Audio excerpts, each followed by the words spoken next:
YouTube is All good. right. Yep. YouTube looks good. And yep, we're good on both. So welcome everyone to the Foolish Tech Show. Happy New Year. Hopefully everyone survived. Michael didn't, so. I think I'm still a little hungover. Yeah. Proctor almost didn't. I knew that was a barely. Then everybody else seems to survive, but like I told Glenn, unless the robots have seriously advanced over the new year, we're all here and well. That's really sad, Glenn. I hope you're watching now so you could hear that. But he lost one of his friends lost their guard job to automated security cameras. It's already starting. I've been doing a lot of security camera work myself. You got the Ubiquity ones? Yeah. Yeah, and I'm going to go ahead and tell you, the wireless mini model, and I think I found the issue, but I haven't really done anything about it yet, but it's really been bringing down the network lately. Oh, so that's your intermittent connection issues. Well, no. Oh.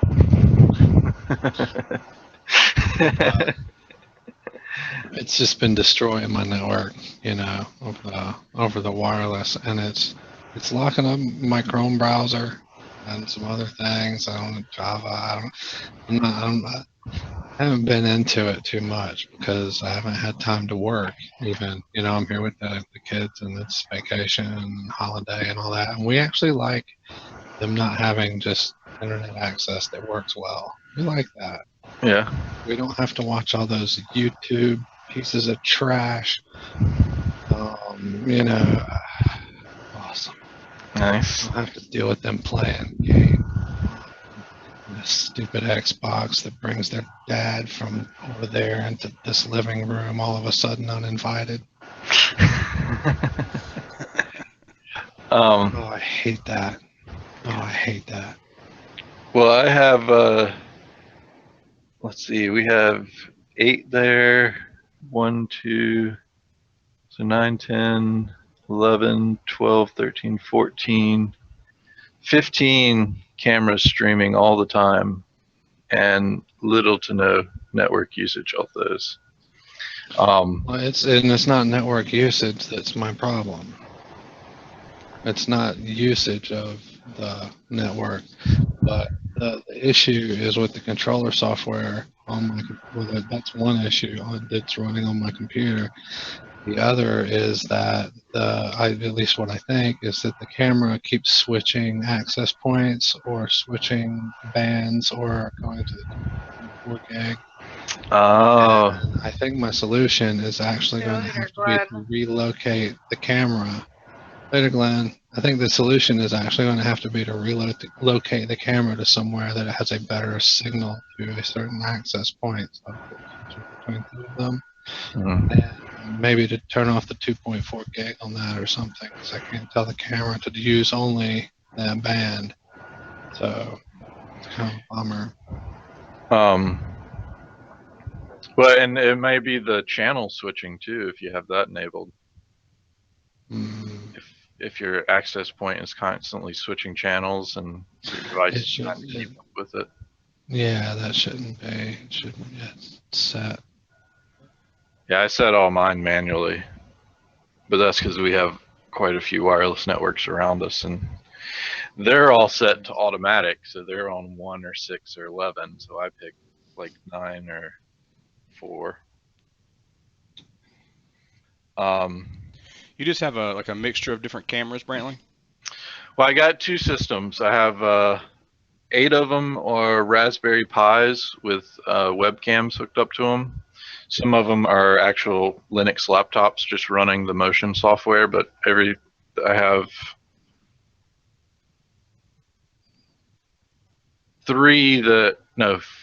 4 that are Raspberry Pis that are running Motion iOS. And then I have 3 laptops that are running just Motion OS, and it's just using the webcam built in on the laptops. Those are laptops I don't use anymore except for that. And then I have an actual security system with 8 cameras on it. And all of those are constantly streaming through my web browser and the security cam software. But the security cam ones are probably the nicest ones because they're wired and indoor outdoor cameras. So, but that was only $200 for all 8 and the system to monitor it, and it's got enough cable length to traverse my entire house and back one time. And I just had to throw a hard drive in there, which I have plenty of old terabyte hard drives just laying around. Just tossed an old one in there and it's all good. That's a pretty good price. Yeah, it was a Groupon deal, so they got really cheap price. The only thing that I've gone out of the way and done is made it so that none of those can access the internet, because it's a Z-Wave, I think, or Z-Viewer or something. Z something is what the other camera system is, and it's like a Chinese brand. So I set it so that it doesn't have access to the internet. And I also did the same for the Raspberry Pis and the laptops that are running cameras. So I'm just concerned about other people being able to see inside. You just mentioned cord. This is the only like Ubiquiti camera that is wireless and doesn't do like power over Ethernet and all that. But this is the power cord for the micro. Just speaking the length of cord, it's like 15 or 30 feet or something. It's crazy, but all the rest of the cord is inside the power adapter. Oh, that's cool. That is neat. Yeah. And it's just a spool, and then the cord is so tiny. There we are. Yeah, so the cord is so tiny, man. It wraps down like the center of this spool is nothing. Like it's literally like a little twig of nothing. That is an awesome feature. That is very nice design style. Yeah, that's my uncle was like. It'd have been better if they'd have put it on the little, if they'd have figured a way to get into this size of an adapter, the rolly, the jerk thing where you pull it. Yeah, and it comes back in. Catches what's you know what I'm saying? I'm sorry, your uncle what? My uncle was really interested in our camera setup here, and he wants one, but he doesn't want it the way I've done it because I'm lazy about running cords, and I don't care if you see them. So we have cords going over our ceiling all throughout the house. But he was like, no, I don't want that. You have to like put it in the walls and stuff. And I was like, well, I'm not helping. And I'll fish some cables in the wall all day long. You gotta make a design with them on the ceiling. Yeah, I could do that. Stars and planets and do like a little solar system theme or. I do have to mention a lot of extra cord. that even though they are all across our ceiling, they are neatly up there. Like they're not just hanging everywhere and in the way. But you should go artistic, that's what I'm saying. Yeah. We have enough cable to do that, though. Like I said, it runs our house and the length back. So we could, right now we have like by where the actual security system is, there's just like this whole mass of cabling that I could go back and artistically do. But yeah, I think the ones I actually like more are the Raspberry Pi ones. They seem to. What are you using different webcams with those, or is it just you got using spare webcams, or did you pick a particular one? I went with the mid-range Logitech. I think it's the Logitech 650, which is more than enough quality for what it's getting. I'm trying to find which one I got exactly. But the quality for them is more than enough, and the Raspberry Pis seem to hold up to it pretty well. But then they also got the motion alarms and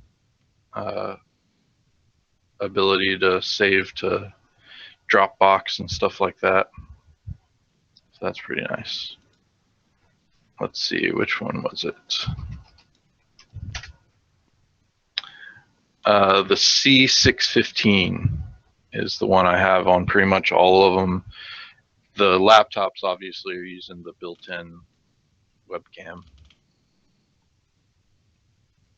But the 615 runs for $37 on Amazon right now. I've been paying under 30 for them. But then the Raspberry Pis are another $30 plus the power cord you would need to have.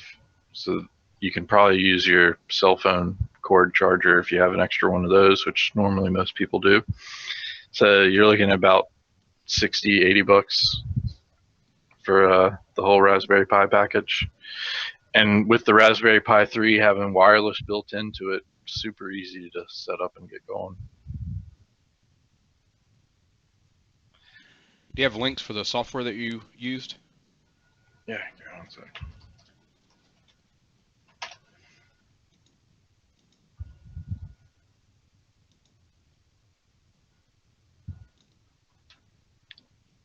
So that's the software that I have running on the Raspberry Pis, and Motion is a program you can install on most any Linux box, and it does the same thing for security cameras and being able to save to locations and such.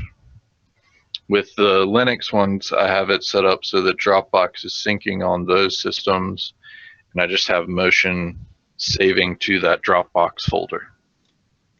So all of those sync automatically. Because that's two concerns I still have. The reason I like having the wired one is if anybody does a DOS attack and knocks all our cameras offline, we still have the wired ones going. And then the wireless ones I like more because they can sync to the internet and send off. And for easy ones, we also have the we have two of these Guardzillas, which are these.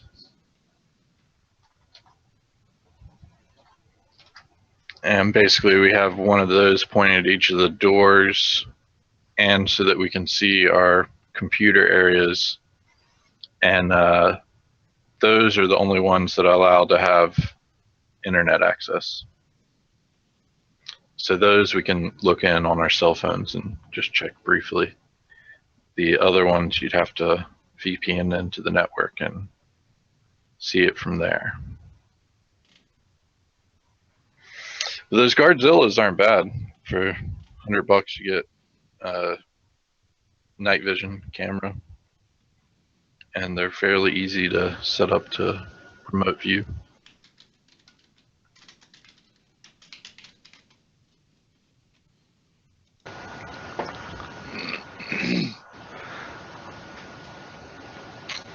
So, to get started on the news today, here's a stop motion Mario done with Rubik's Cubes. So imagine how long that would have taken.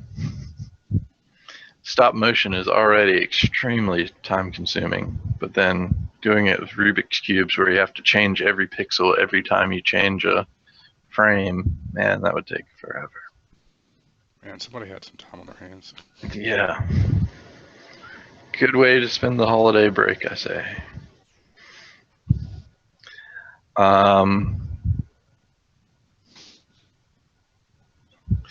Then I thought this was an interesting site.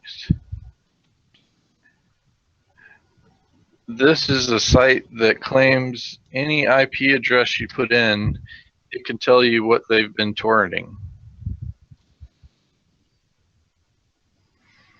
So you can put in your IP address and see what torrents you've downloaded with it. I'm not sure of all the details behind it, but this is the Slashdot link if you want to read more about it. Did you test it out? I did not. If I do any torrenting, it goes through a VPN, so if I wanted to check my history, I'd probably see the history of thousands of other people also downloading from that IP address. So.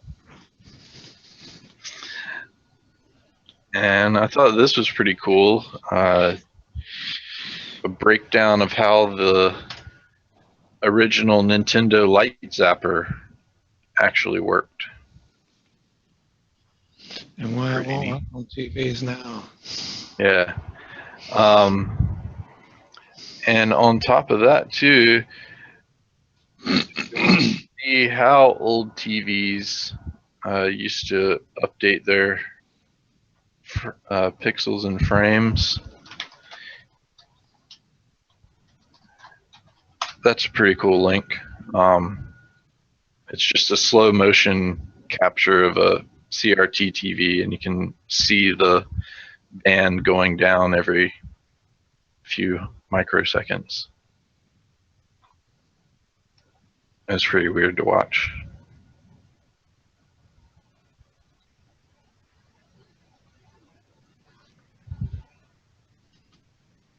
Really weird to think about that's how you used to be watching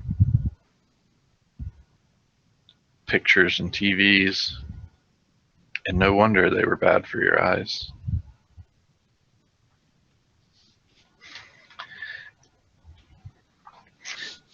And I thought this was pretty sweet. Our friend Brytech actually pointed this out while we were talking about keyboards this past weekend. And it's a little web app from Microsoft called Keyboard Ghosting. And essentially you load it up and click to use, and then you push down as many keys as you can, and you see how many keys your keyboard protects against for anti-ghosting. And basically what happens is if you type fairly fast, or if you're trying to push buttons really fast in games and such, the keyboard will store in memory like which key you've been pressing so that it can pass it along to the computer.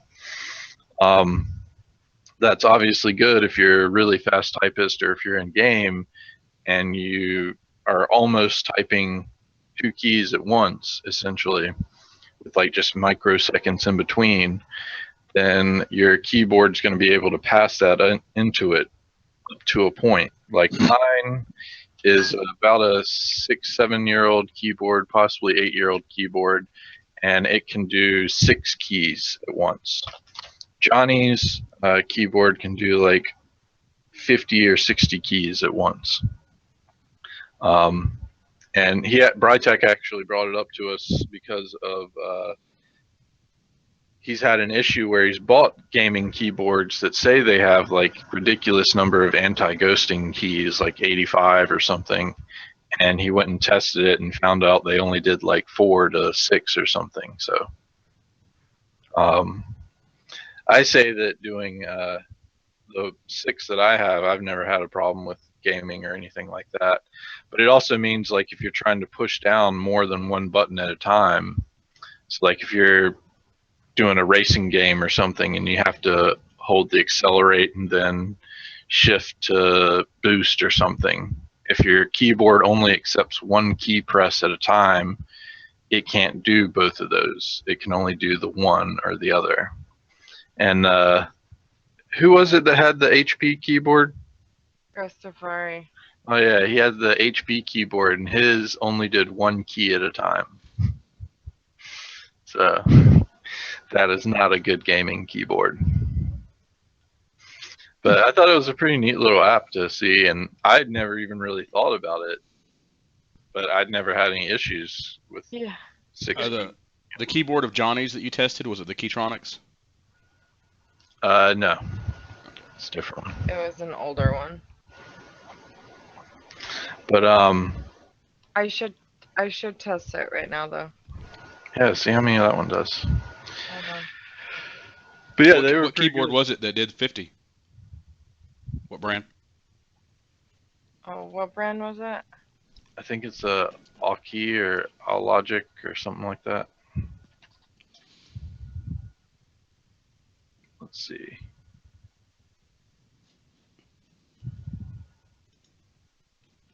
Yeah, an Aukey, Aukey.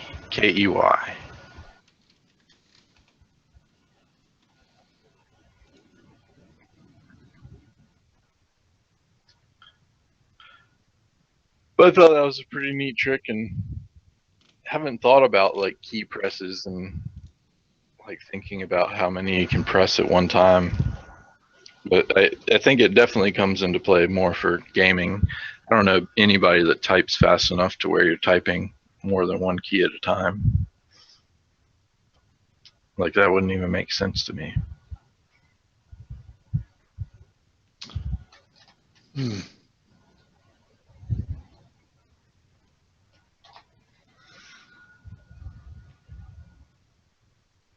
I thought this was a pretty neat little trick here.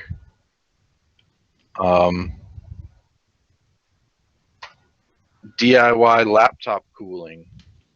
So if you don't want to go out and buy a cooler for your thing, which most of them include fans, so kind of not as good, but this one shows you how to do it out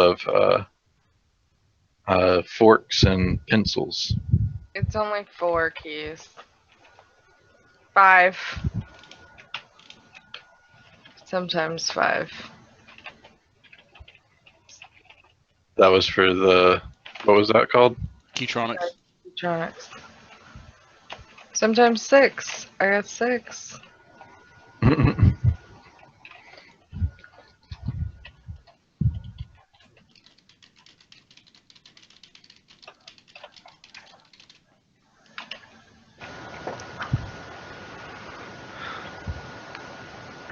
How many does yours do, Proctor? This is the same keyboard, I think. I haven't switched out to the other one. I'm still using just a Dell that I had laying around. How many does the Dell do? How does this application work? You just click it and then you push down keys.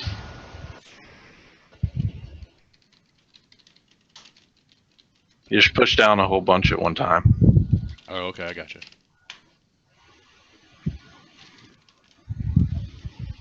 2, 2? 1, 5. If I push down a bunch of keys, it'll only do 1. Huh. So if you just push down the home row? Yeah, I get like 5, 6. Hmm. But if I like put both hands on there and push keys, well, that time I got 5, but a minute ago I got 1. Yeah, it probably would range. Like 2 that time. 2.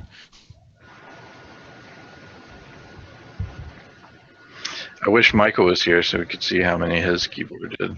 Oh yeah. I was just gonna share my screen and show the difference between both keyboards, but I don't know how hard that would be. You can do it if Proctor's ready for it. Yeah, I can do it. Okay. Because I have both keyboards plugged in. So, can you see the keyboard thing? I can, but wait for it to show up on the stream. Okay.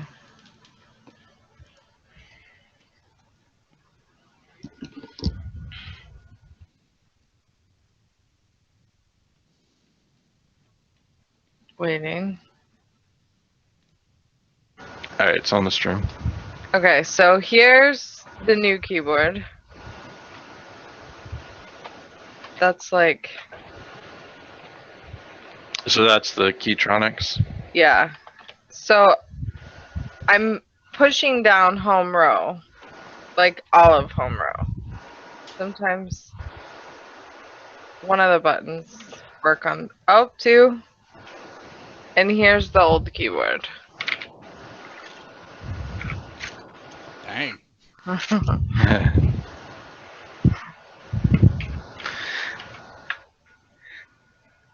Okay. I'm done.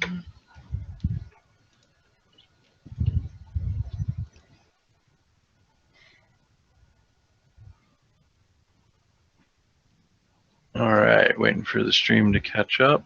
There we go. So another important thing that's going to be happening this year, about in April, Vista's going to be done. Yay! It was done the day it came out. It was, but there are still people that use it. Tank, looking at you. But before Vista It's came on out, one of my machines. I don't actually use that machine very often. Still, it's on there. I was having a conversation about Vista before it came out with a customer, and I'd already told him how horrible I thought it was going to be. Mm-hmm. And I didn't see this guy for maybe a year later, and he came back in the shop, and he's like, "Dude, I thought you were retarded. I didn't think you knew what you were talking about, but man, you were right."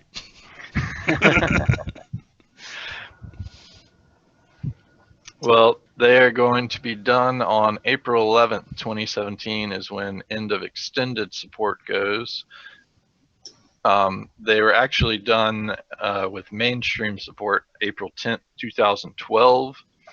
So if you're still using Vista or XP, you seriously need to look at your life and make some changes.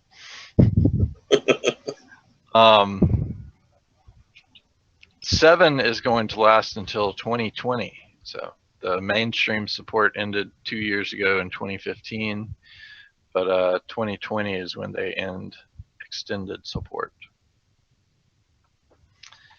So I really haven't had any issues with Windows 10, really. I do need to reload it, but that's just because I feel like I need to reload Windows every year at least. Reloads itself all the time. It doesn't upgrade. I don't want to do an upgrade. I want a fresh reload. Yeah, I know. Upgrade seems like it would be even worse. That may be the problem, is I've gone through 2 upgrade reloads. I haven't reloaded Windows in the last 4 computers I've had. Man. I haven't bothered on Windows 10. Yeah, I mean, other than when I done it, I did it well. I mean, it wasn't just to do it like I used to do. Yeah. Well, my thing too is just gets rid of any applications that I haven't been using and install them as I need to. I will say this: I was browsing through app data and program data very recently through some other issues with actually the Chrome issues and the camera and everything. I solved a lot of that by, I had to go through and find all the video directories and the Java jar that it uses and all that, and add that to Windows Defender exclusions. Fixed a lot of problems. That's interesting. See, that's one I probably wouldn't like being forced to use Java. I don't. Security stuff. So I don't. But they do have the dedicated controller hardware. I just can't afford that. So. yeah. At least for the video. Yeah. No. So there was another article, I didn't save it, but it was the most vulnerable software in 2016 turned out to be Android, and Oracle came in second place, which now owns Java. So Android, huh? yeah, but it's kind of like, can you really blame Android when it's based off of a lot of Oracle stuff and they're the second most vulnerable software? Well, I was going to say, how is the article written and biased? Is it about inherent problems with Android itself, or is it about the problems of cell phone companies pushing out updates that they should be pushing out in a timely fashion? See, that's kind of my more thing with it too, is that you can't really say Android is bad because there's so many variants of Android out there. Like even the Samsung and all them. yeah, like I would say, if let's see if they did it off just the Google Android, or if they were going off other cell phones and various things. Yeah. I'm trying to look up that article because I didn't save it. Because if they do, that reduces significantly their test subject. You know what I'm saying? Their data. It was an article on bleeping computers, so here's that. Only the people with the Google phones, really get that stuff right away. A couple other companies, the one that makes that black phone or something, they have their own custom Android build, but it's, they guarantee 3-day maximum on updates, security related, whether it's by Google or directly by them, on vulnerabilities. So it looks like it's just going off the CVE site that aggregates that stuff, and they said that security researchers have discovered and reported 523 bugs in Google's Android OS. It doesn't look like they put any specifics. Debian Linux went second place with 319. Third was Ubuntu with 278, which Ubuntu is based on Debian, so of course some of those came over. Flash Player was 266. Acrobat and Acrobat Reader with 227 and 227 respectively. And just regular Acrobat was 224. The Linux kernel had 216 bugs, so that's the top 10. More than Windows. Yeah. So take that, Linux people. Yeah, I mean, most Linux people, will tell you that Linux is much more secure than Windows. Yeah, that's because nobody cared until recently. Developers are unpaid for something. Yeah, that's true. Well, a lot of them, not most of them, I would say. I think most of Linux programmers are actually paid. Yeah. Well, yeah, you got Red Hat and IBM, and everybody's paying somebody for Conical, Fedora, custom Apache stuff. The vendors was where Oracle came in first place. They had 793. Google came in second place with vendors at 698. Microsoft came in fourth with 492. Apple was in at 8 with 324.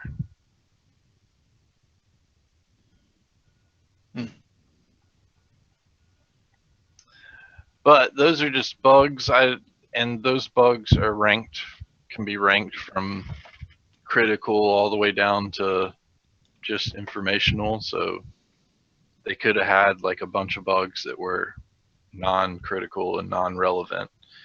They were just reported, not something that's truly vulnerability or something. Dude, I got I broke out the Code Gamer that we got for Keaton Christmas. Mm-hmm. That Code Gamer, I actually had this already. I was going to talk about it, I guess. So that thing is a joypad with It teaches you to code basically, and some language. It's like Arduino. Am I saying that right? Nobody knows. Okay, the Arduino thing that it uses. So anyway, the game teaches him to code. It's actually pretty interesting. As he goes through the game, there are computer terminals, and he has to access the computer terminal and complete a bit of code, a section of code that activates something in the game platform to move up or down, so he can get to a higher spot or something like that. And that has been really awesome. He's already learned so many, this last night, important programming concepts. And if you would stop and read a little bit, that might help too. But you can't help but pick up some of this stuff the way this game was really slick. But in the back of the book, it talked about and you use these sensors that you attach to the gamepad to do various things. There's all decibel, and you yell at it, or to break something on the screen, Newton, motion. Uh, Kelvin is the temperature guy. This other guy, Lumen, the light guy. So so it's been pretty fun experience. You actually build. I didn't even realize this to begin with. You actually build the gamepad when you open the kit. It comes in like, here's the microcontroller, here's the board, here is the wheel, here are the buttons. Put them through the hole. It's got the plunge. You put the plungers under the buttons. I mean, you put the wheel in the little axis thing. It's pretty slick. And it's a true maker kit. But I guess the point of it was you were talking about the bugs, and I was like, in the manual as you're reading through the book, because it's got all these experiments of actual, like, you don't have to play this game, you can do experiments. So it also comes in addition to the gamepad with a breadboard and jumper wires, male, female, LEDs, some resistors, and apparently and you can code the software on the computer and all that other stuff. Gosh, it's awesome. Possibilities are endless. So But he's learning C, C++ is what that is. Is it C? Yeah, C++. Awesome. C++. It's a merge of C and C++. Arduino accepts both C and C++, but most of the libraries for it are written in C++. So Okay, probably cool. learning C++ more than anything. Cool. It looked like C++. Yeah.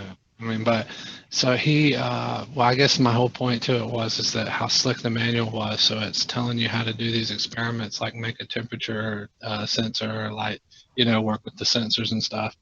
And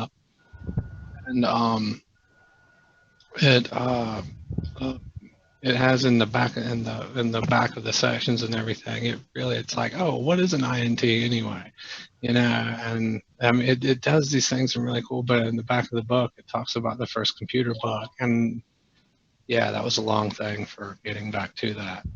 He really got a kick out of it being a moth.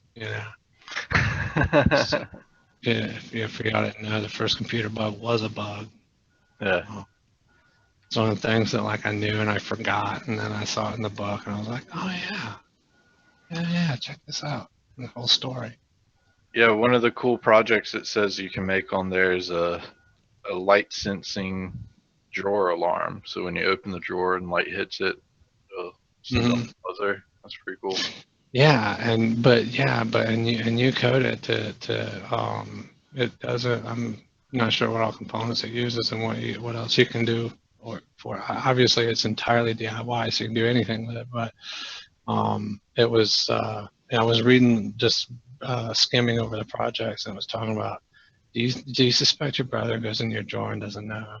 And it's talking about like, and it's like, and they won't know either. They won't know until you ask your Arduino later. So it's like, it'll be fun. That's cool. Yeah, it's really How is neat. that? how was that other thing that you got for Wyatt? That was Bloxels. Let's see, and I would say Keaton has had more fun with that too. But it is just, it is just a board with blocks. Let me see if I can. And essentially, you just take a picture of the board with the blocks on it, arranged the way you want, and the picture is translated into a scene for the game, like a stage or level. Let's see if I can dig that link up. What's that? Oh, I could search. But it, for my bag, I don't think that was really anything like good for learning. So the Code Gamer was the better one? Yeah, Code Gamer was way better. Okay, and Bloxels is less than I paid for it. No. I think, or no, that's probably not too far.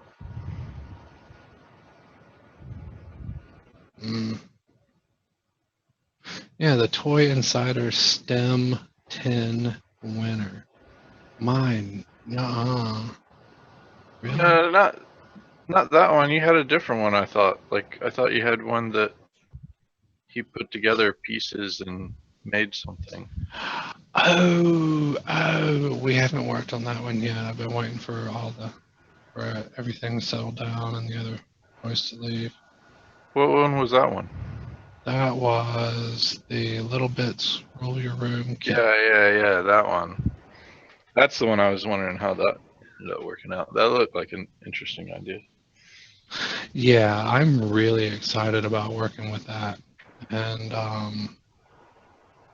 the Code Gamer looks really cool though, and awesome way to integrate that into people that play games all day. You can be like, here, do something more productive. yeah, and it actually is really neat because you have to do the code past the part in the game.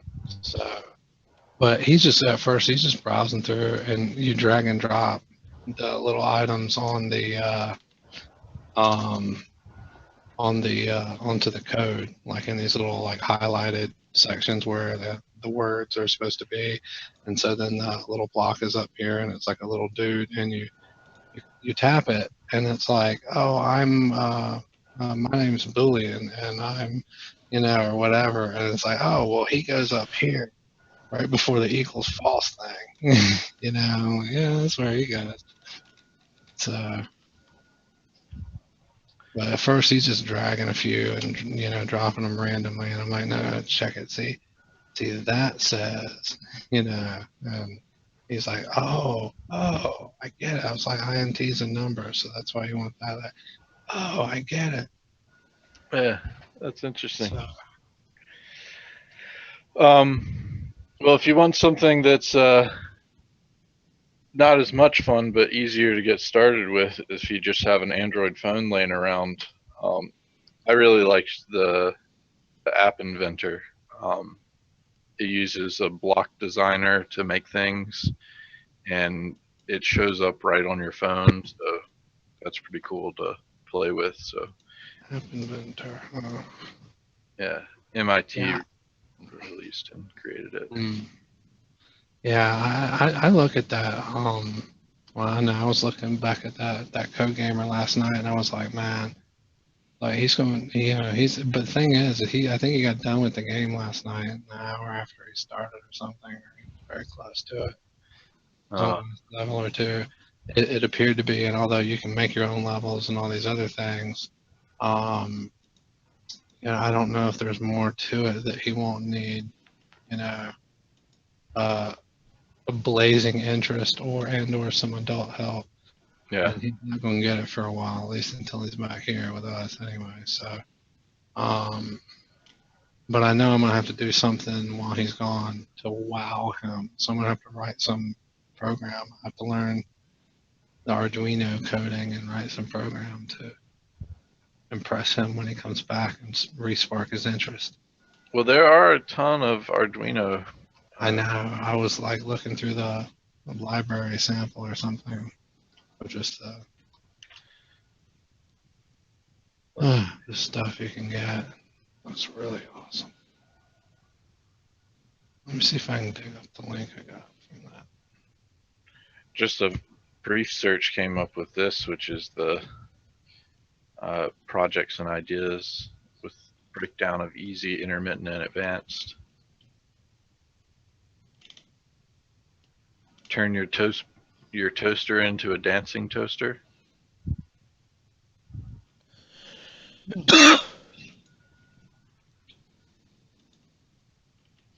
Oh yeah, I was going to get him the ID, set him up with the IDE and start showing him from like an actual language, sort of the code. And yeah, we only have the Chromebook downstairs. No, no. Of course, there's a link on that page to a web editor, but I don't think you can do all of the. I think it's just you can't work with the libraries and with the libraries and stuff. I don't think with that. Depending on which Chrome OS system you got, you may be able to load Linux on it. Oh. Because you can side load Linux OSs on them. Yeah. Like my Samsung Chromebook ran Kali pretty well, and it's able to put Ubuntu on it. Things like that. So. Yeah. I don't know. I was really stoked. I mean, I think the CodeGamer thing is really awesome. I have a feeling that though, it'll be short lived unless it's not one of those things you can just give them and go away. Or be short lived. And you certainly can't start them off with it by giving it to them and going away, because you need to help them build it, and they're really not going to get anything out of it unless you are there with them, I guess. But depending on the kid, I guess. Yeah, yeah, they got some pretty interesting projects on that page I linked. Yeah, right. Make a game controller controlled by your muscles is under the intermediate. A Segway-like balancing robot for under 50 pounds.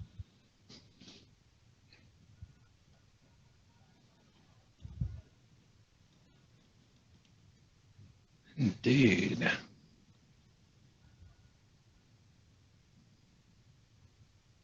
Proctor, did you get your room kit?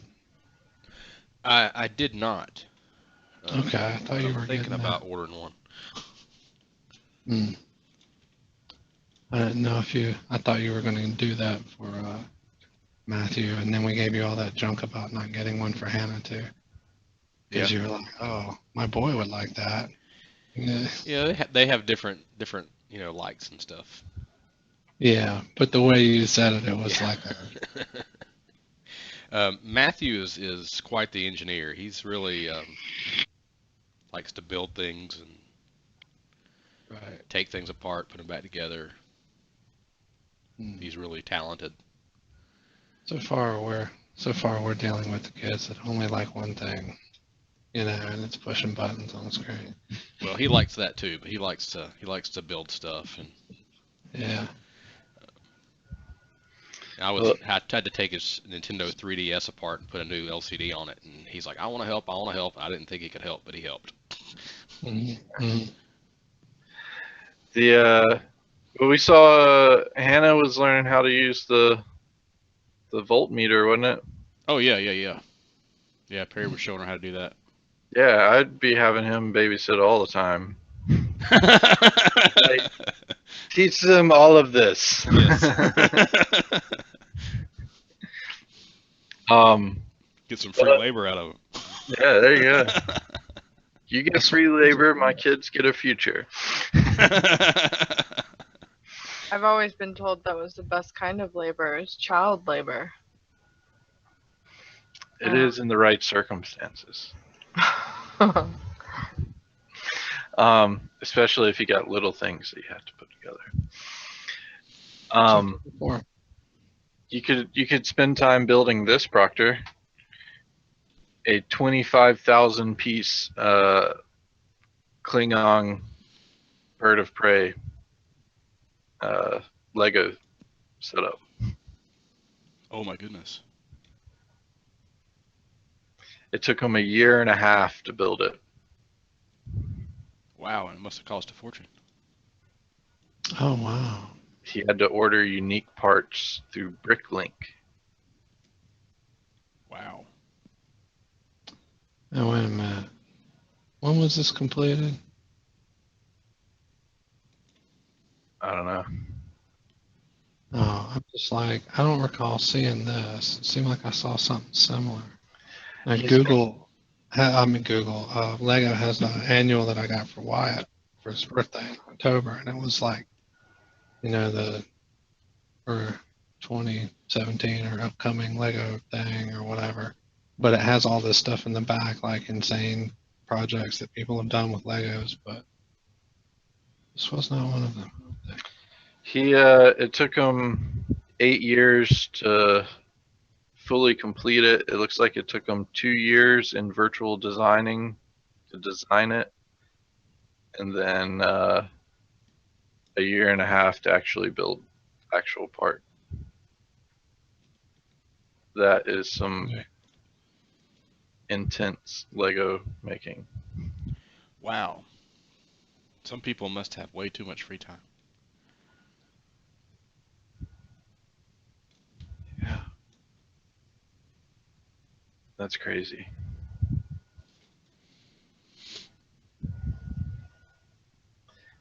And for all you mechanical fanatics out there, here's a way to make your own Bluetooth mechanical keyboard gamepad. And it kind of looks just like a original Nintendo gamepad, but with mechanical keys. So you got the arrow keys and then 2 buttons. And it's Bluetooth.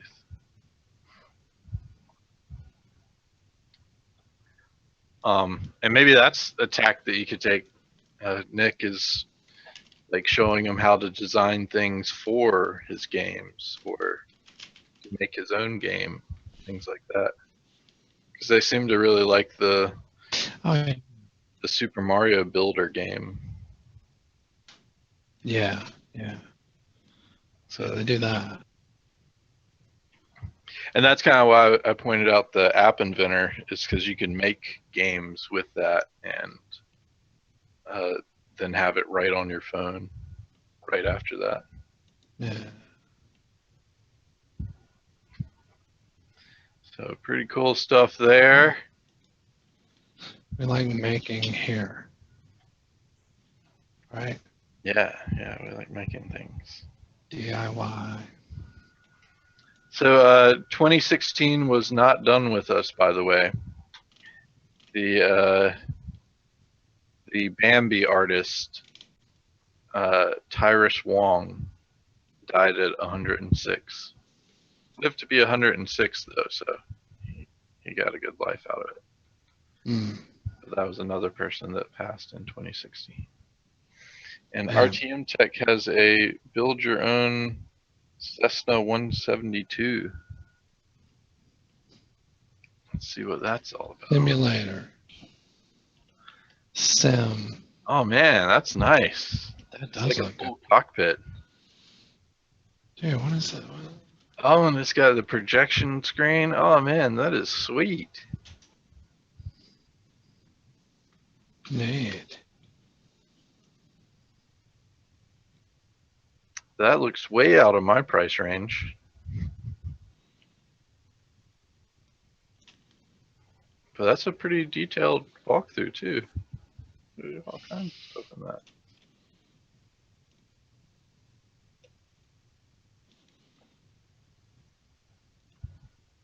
Oh, and it's got Arduino based on it.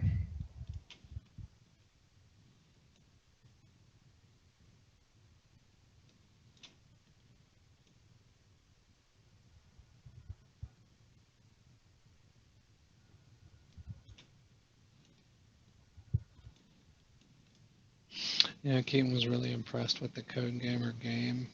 That he was impressed with what he called the platforming of the game as he's jumping around to different things. Mm-hmm.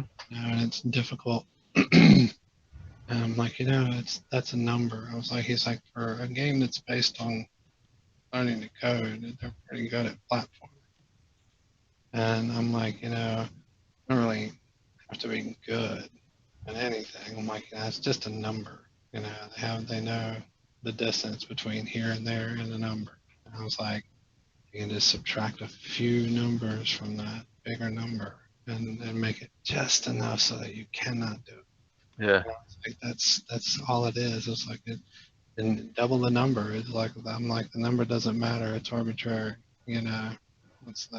So double the number of representing the distance between the two, and then take a smaller amount away. Stuff like that. It's really easy. Like you just got to know the code. Because he wants to make games. This is how you do it. So a lot of the coding things have gone open source too now, like the Unreal engine you can use to make your own games, and the Doom engine you can use to make your own games. Postal just went fully open source, so you can see how all of that was coded out.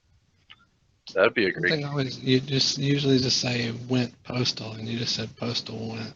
Yeah. It's funny for some reason.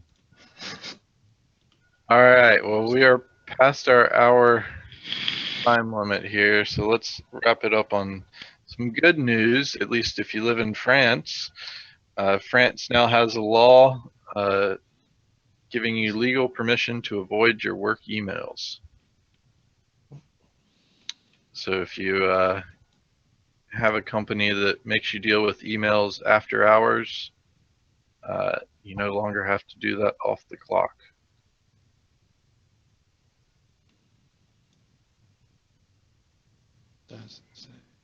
Thanks, RTM Tech. Yeah, thanks, and to you. Good luck to everyone in this new year and starting off this new week. Thanks everyone for joining us and watching. We'll be back. And they also have 35-hour work week mandatory. Nice. We will be back tomorrow at 10 a.m. Again, we're here to provide support and answer any questions about our products and services. If you have any of those in the meantime, always feel free to contact our support. Otherwise, you can wait until tomorrow and talk to us directly. So take us on out, Proctor.